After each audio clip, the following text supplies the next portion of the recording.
지난주에 바울은 고린도 교인들에게 연보를 준비시키면서 연보를 할 때에는 즐겁고 자발적인 마음으로 하라고 했습니다. 왜냐하면 하나님께서는 그렇게 자발적으로 즐겨내는 자에게 더 많은 사랑을 채워주셔서 그를 사용하시기 때문이라고 했었죠. 그에 반해 바울은 자신의 유익이나 어떤 보상을 바라고 연보를 하는 자는 이기적인 자이니 하나님께서 사용하지 않으신다고 했었죠. 그러니 바울은 나의 유익이 아니라 타인의 유익, 타인의 입장에서 그들의 유익을 위하여 연보하는 그런 순전한 동기를 가지고 연보하라고 했습니다. 그리고 오늘의 본문으로 넘어와서 바울은 예루살렘 교회를 위한 연보의 최종적인 목적에 대해서 설명합니다. 필리핀 한번 도장 남겨주시겠습니까? 먼저 8절을 보시면 하나님께서는 능히 모든 은혜를 너희에게 넘치신다고 하죠. 무슨 뜻입니까?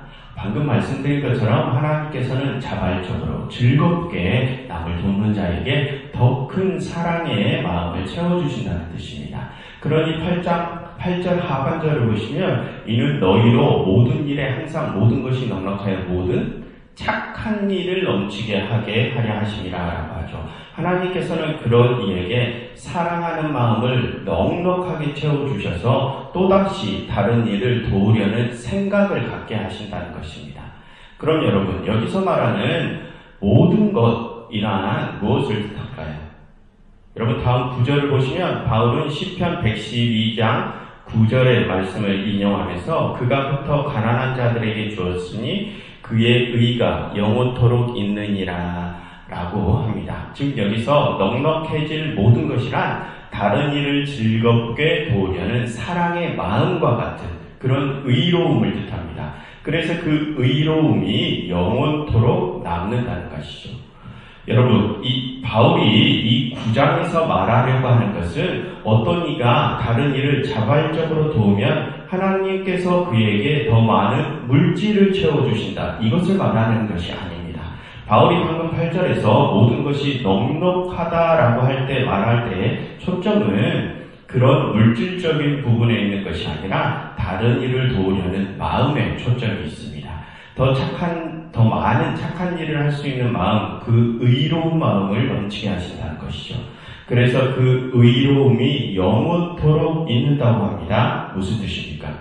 그의 그런 의로운 모습이 하나님과 다른 이들의 기억에 영원토록 남아있게 된다고 하는 것이죠. 그렇다면 여러분, 하나님과 다른 이에게 그 사람의 의로움이 기억되면 그 뒤에는 어떤 일이 일어납니까? 다음 10절과 11절을 보시면, 먼저 10절을 보시면 심는 자에게 씨와 먹을 양식을 주시는 이가 너희 심을 것을 주사 풍성하게 하시고 너희의 의의 열매를 더하게 하시니라고 합니다. 여러분, 여기서 바울이 말하는 심을 것이란 방금 앞에서 말했던 부분을 다시 한번 비유를 통해서 말을 해주는 것입니다. 다른 일을 도우려는 마음을 더 심어주신다는 것이죠. 그럼 그렇게 도는 자에게 더 돕고 싶은 마음을 주시면 어떻게 됩니까? 또다시 더 많은 이들을 돕겠죠. 그럼 그 다음 11절을 보시면 너희가 모든 일에 넉넉하여 너그럽게 연보를 함은 그들이 우리로 말미암아 하나님께 감사하게 하려는 것이다 라고 합니다. 무슨 뜻입니까? 우리가 기꺼이 다른 이들을 넘치도록 도우면 이제는 그 도움을 받은 이들이 우리의 그 사랑을 보고 하나님께 감사한다는 것입니다. 이것이 바울이 말하고자 하는 핵심입니다. 즉 우리가 즐겁게 연보를 해야 하는 목적은 그 도움을 받는 이들로 하여금 하나님의 은혜를 깨닫게 해서 그들이 하나님께 감사를 돌리게 하기 위함이라는 것입니다. 그래서 다음 12절을 보시면 이 봉사의 직무가, 여기서 말하는 봉사의 직무는 당연히 다른 이들을 돕는 구제사역, 섬김의 사역을 뜻하죠. 이 봉사의 직무가 성도들의 부족한 것을 보충할 뿐만 아니라 사람들이 하나님께 드리는 많은 감사로 말미암아 넘쳤느니라 라고 합니다. 그 연보사업을 통해서 다른 성도들의 부족한 것이 채워져서 다른 많은 이들이 하나님께 감사한다는 것이죠. 그럼 여러분, 여기서 바울이 말한 많은 감사는 무엇일까요? 여기서 바울은 그들이 그냥 감사한다고 하는 것이 아니라 많은 감사로 한다고 합니다. 많은 이들이 하나님의 은혜를 깨닫고 다시 하나님께로 돌아온다는 것입니다. 그것을 지금 바울은 강조합니다. 그럼 여러분, 그러한 과정이 결국 무엇이 된다고 합니까? 다음 13절을 보십시오. 함께 읽어보겠습니다. 이 직무로 증거를 삼아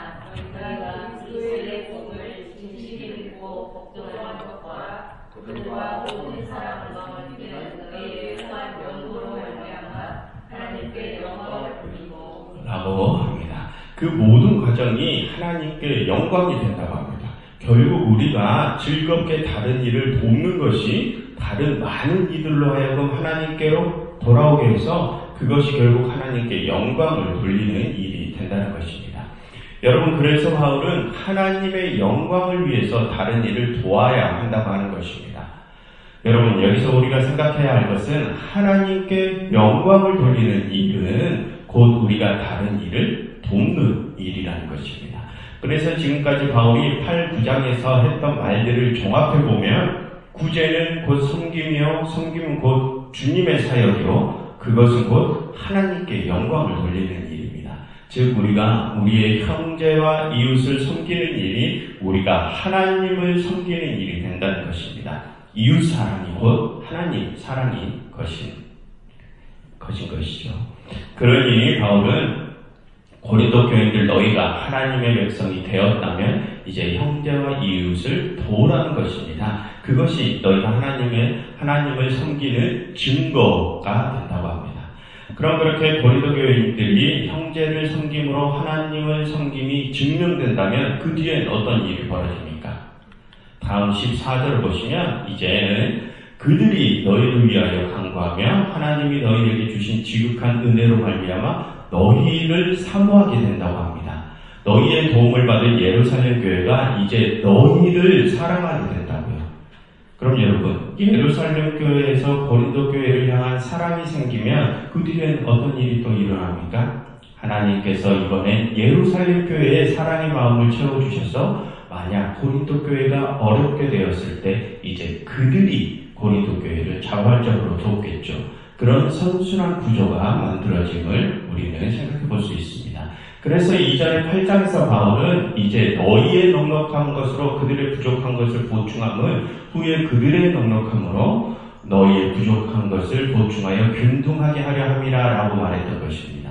지금 너희가 예루살렘 교회를 도우면 나중에 너희가 어려워질 때 그들 보고 너희를 도와달라고 할 게 이게 아니라 너희가 그들을 자발적으로 돕는 사랑을 보이면 그들 역시 너희가 어려울 때 자발적으로 너희를 돕는 사랑을 보일 것이다. 이것에 초점이 있었던 것입니다. 그러니 이 8, 9장의 연보단락에서 바울이 말하고자 했던 핵심 초점은 물질적인 부분이 아니라 형제를 섬기려는 사람들의 마음에 초점이 있었던 것입니다. 아무튼 그렇게 자발적인 마음으로 고린도 교회가 예루살렘 교회를 도우면 결국 이 14절에서 말하듯이 예루살렘 교회가 고린도 교회를 사모하게 됩니다. 그것은 곧 예루살렘 교회가 고린도 교회에 대한 의심을 거두고 고린도 교회를 인정하게 될 것을 의미합니다. 여러분, 지금 예루살렘 교회는 이 고린도 교회와 같은 이방 교회들에 대하여 의문을 품고 있다고 했습니다. 그들이 참 그리스도인들이 되었는지에 대한 의문을 품고 있다고 했죠. 그래서 바울은 고린도 교회들에게 이 연보를 통하여 너희의 믿음을 증명하고 너희에 대한 그들의 의문을 잠재우라 라고 하는 것입니다. 즉 바울은 신앙의 본처지인 예루살렘 교회로부터 고린도 교회를 참 교회로 인정받게 하기 위하여 이 연보 사업을 성공시키려 하는 것입니다. 그럼 여러분, 그렇게 바울이 말하는 과정대로 모든 일이 잘 풀린다면 결국 무엇이 증명됩니까? 예루살렘 교회와 이방 교회의 하나됨이 증명됩니다. 그러니 바울은 그 하나됨을 증명하기 위하여 이 연보 사업을 성공시키려는 것이죠. 그것이 바울이 이 연보 사업을 성공시키려는 표면적인 이유입니다. 그런데 여러분, 바울에게는 이 연보 사업을 성공시키려는 또 다른 개인적인 이유도 있다고 했었죠. 하지만 시간 관계상 오늘은 그것을 다룰 수 없고 바울의 그 개인적인 이유에 대해서는 다음 주에 다시 다루도록 하겠습니다. 아무튼 오늘의 본문에서 바울은 예루살렘 교회와 이방 교회의 하나됨을 위하여 이 연고 사업을 반드시 성공시켜야 함을 말합니다. 그리고 이제 마지막 15절을 보십시오. 여기서 바울은 말할 수 없는 그 은사로 말미암아 하나님께 감사하노라라고 말을 마무리합니다. 여러분, 우리는 여기서 바울이 이 연고 사업을 이 연고 사업이 반드시 성공할 것임을 의심치 않고 있다는 것을 알 수 있습니다. 바울은 그것이 반드시 이루어질 것을 확신하고 있죠. 왜냐하면 여기서 바울은 그 모든 일이 이미 이루어진 것처럼 하나님께 벌써 감사를 하고 있기 때문입니다. 감사할 것이다가 아니라 감사합니다라고 말을 합니다. 그것은 곧 바울은 이 연구사업이 성공해서 이방교회와 유대교회의 하나됨이 증명될 것임을 확신하고 있다는 뜻입니다. 여러분, 지금 바울이 그것을 확신하는 이유는 그 일을 하나님께서 이루실 것임을 그가 확신하기 때문입니다. 여러분, 아까 8절부터 10절에서 바울은 시편의 말을 인용하면서 하나님은 가난한 자를 돕는 자에게 의로움, 즉 사랑이 넘치게 하시는 분임을 말하지 않았습니까? 바울은 구약을 통해서 하나님이 그런 분이심을 이미 알고 있습니다. 그렇기 때문에 바울은 이방 교회들이 지금 연고를 통해서 예루살렘 교회를 도우면 그 나머지 일은 하나님께서 다 이루어지실 것임을 확신하고 있는 것입니다.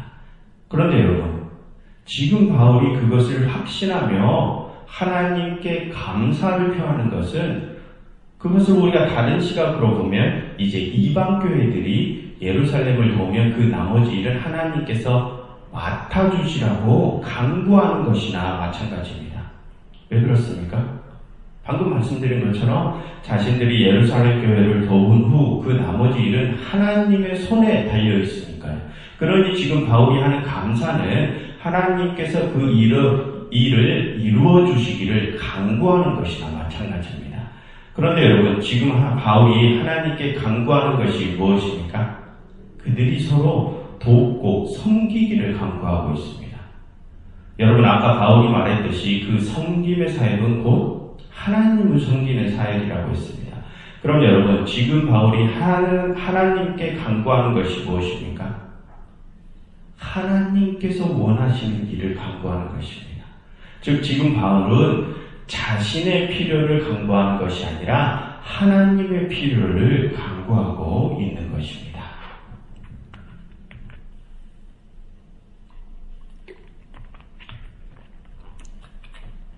그럼 여러분, 지금까지 우리가 어떤 기도를 하고 있었는지 한번 생각해 보십시오. 우리는 바울처럼 하나님의 필요를 위해 그동안 기도를 하고 있었습니까? 아니면 나의 유익과 나의 필요를 위해 기도를 하고 있었습니까? 여러분, 하나님을 참되게 섬기는 자는 이 바울처럼 하나님의 필요에 관심을 보이는 자입니다. 그렇게 하나님의 필요에 관심을 보이는 자가 그분과 신실한 관계를 맺을 수 있습니다. 그리고 그렇게 하나님과 신실한 관계를 맺은 자라야 즐거운 마음으로 이웃을 도울 수 있죠. 그렇게 즐거운 마음으로 이웃을 섬기는 자가 곧 다시 하나님을 참되게 섬기는 자가 되는 것입니다. 그러니 여러분, 우리가 무엇을 위하여 일하고 우리가 무엇을 위하여 기도해야 하는지를 한번 잘 생각해 보시길 바랍니다. 내가 참 신앙인이라고 생각하신다면, 그래서 내가 하나님을 잘 섬기고 있다고 생각하신다면 이웃의 아픔을 돌보는 일에 힘쓰십시오. 그리고 그들의 필요를 위해 간구하십시오. 그것이 하나님의 필요를 간구하는 자요, 하나님을 섬기는 자입니다.